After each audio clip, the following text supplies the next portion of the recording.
இப்படி ஒரு அன்னதானம் பண்ணவர், இப்படி ஒரு தர்மம் பண்ணவர்.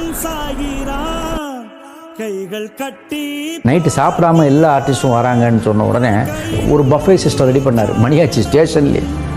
ஒரு நல்லவர் நான் சினிமாவில் பார்த்ததும் கிடையாது, இனிமேல் பார்க்க போறதும் கிடையாது. எனக்கு அண்ணன் இல்லை, அம்மா என்று. One of the finest human beings. நானும் எல்லாரும் மாதிரி ஏசி காரில் நான் மட்டும் உட்காந்துட்டு போக வேண்டியதானே?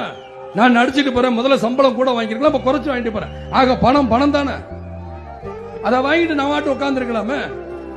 நான் இன்னைக்கு சென்னையில் அழகா எங்கேயோ ஒரு ஆட்டம் பாடிக்கிட்டு இருக்கலாம், பாட்டம் பாடிக்கிட்டு இருக்கலாம், சண்டை போட்டுக்கிட்டு இருக்கலாம், நடிச்சுக்கலாம். நடிக்கல, எனக்கு தேவையில்லை. நான் வரேன், ஏன் வரேன்? சரியா, ஒருவேளை வேற மாதிரி இருந்தா கூட நினைக்கல. ஆண்டவன் மனத்துல பாத்தீங்கன்னா எனக்கு 2 ஆம்பளை பேல, அவன் எதையோ சம்பாரிச்சுக்கிறான், எப்படியோ போட. என்ன கேட்டாங்க, என்னப்பா நீ மாநாடு நடத்துறியே, உன்னை ஏதாவது பண்ணுவாங்களே அப்படின்னு. என்ன மிஞ்சி என்ன சார், வருமானத்துறையில தானே பயமுறுத்த முடியும், வேற எதுலையும் என்னை பயமுறுத்த முடியாது.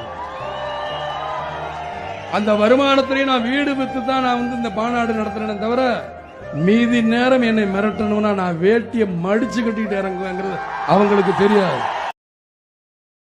ஒரு நாளும் உனை மறவாத இனிதான வரம் வேண்டும், உறவாலும் உடல் உயிராலும் பிரியாத வரம் வேண்டும், விழியோடு இமை போலே விலகாத நிலை.